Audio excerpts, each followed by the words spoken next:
All right, now that we're here and we got most of it apart, it's time to start the derusting. If advertisers ever thought that getting brand ambassadors doesn't work, tell that to Mr. Hansel Rescue.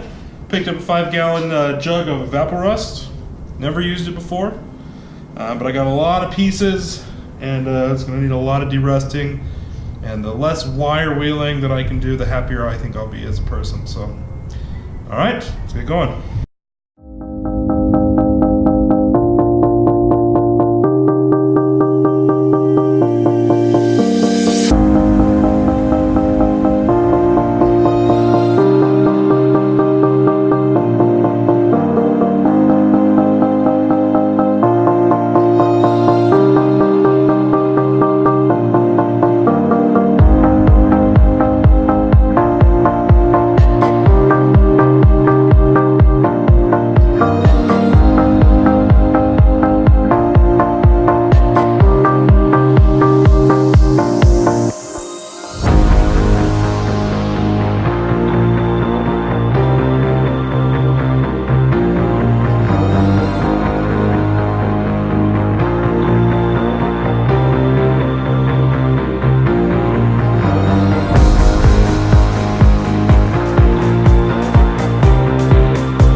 Well, there we are. So we have half of the sliding outfeed table disassembled, all the bolts that went into it, as well as the cutter head, digesting their rust, and hopefully that'll come off pretty easily.